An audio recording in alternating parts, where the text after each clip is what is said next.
Selamat pagi, jumpa lagi dengan saya Ibu Ana Cindy Rohmawati MPD dari SMP Taman Pelajar Surabaya. Untuk kali ini materinya tentang pokok pikiran pembukaan Undang-Undang Dasar 1945. Kita ketahui bersama bahwa Undang-Undang Dasar Negara Republik Indonesia merupakan landasan konstitusi negara Indonesia. Sebelum Undang-Undang Dasar terbentuk, negara Indonesia merumuskan dasar negara, yaitu Pancasila. Pancasila merupakan landasan ideal negara Indonesia. Setelah Pancasila terbentuk, negara Indonesia menyusun sebuah konstitusi, yakni konstitusi yang pertama berlaku di negara kita adalah Undang-Undang Dasar 1945. Undang-Undang Dasar 1945 terdiri dari 4 alinea, di mana masing-masing alinea memiliki makna yang berbeda-beda. Yang tidak kalah pentingnya pada alinea keempat.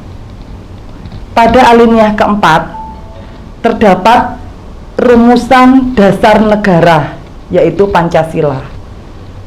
Selain itu, pada alinea keempat juga terdapat tujuan negara Indonesia.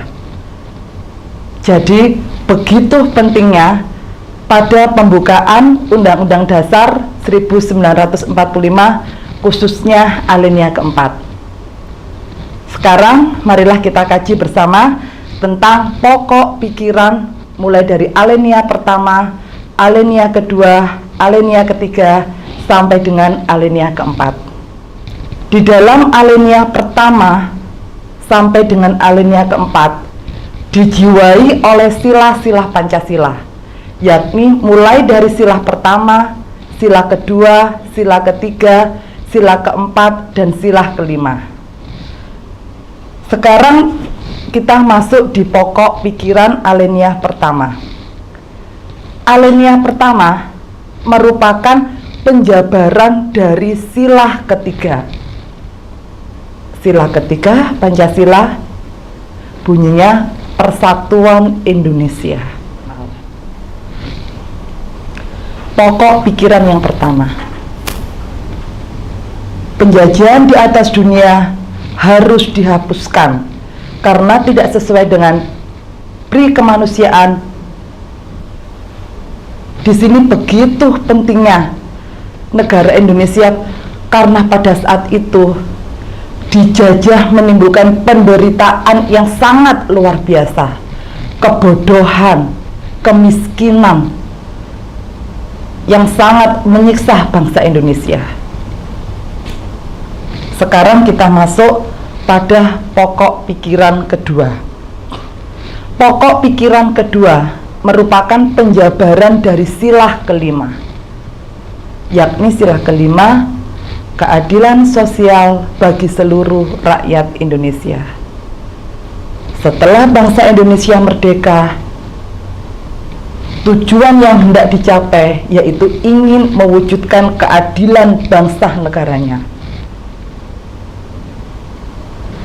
Hal ini pada alinea kedua, di mana cuplikannya mengantarkan rakyat Indonesia ke depan pintu gerbang kemerdekaan Indonesia yang merdeka, bersatu, berdaulat, adil, dan makmur.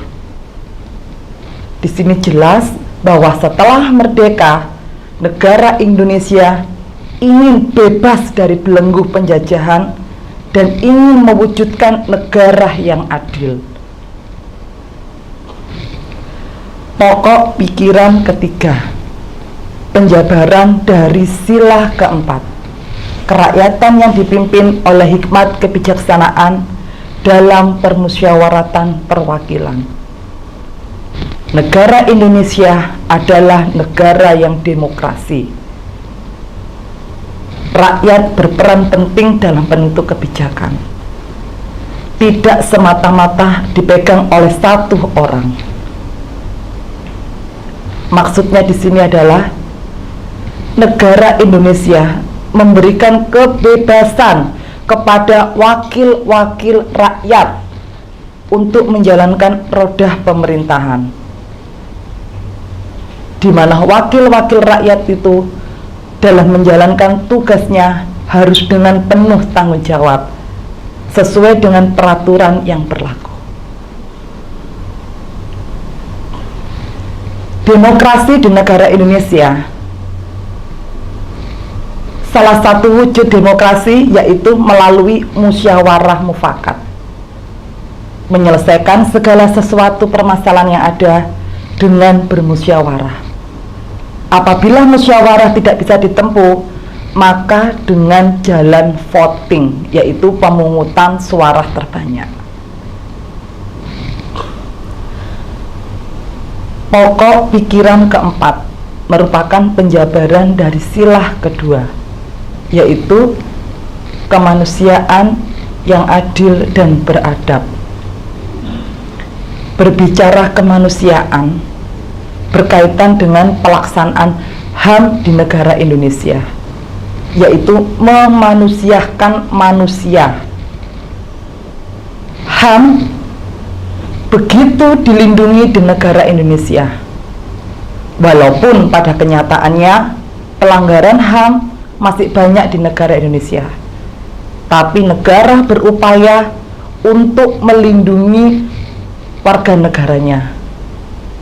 Salah satunya yaitu perlindungan hak asasi manusia, yakni mulai dari proses bayi di dalam kandungan sampai muncul ke dunia. Setelah kita mempelajari makna dari pembukaan Undang-Undang Dasar 45 alinea ke-1, alinea ke-2, alinea ke-4, ketiga dan keempat, selanjutnya kita sebagai warga negara Indonesia yang baik hendaknya bersikap positif dalam mengamalkan pembukaan Undang-Undang Dasar Negara Republik Indonesia.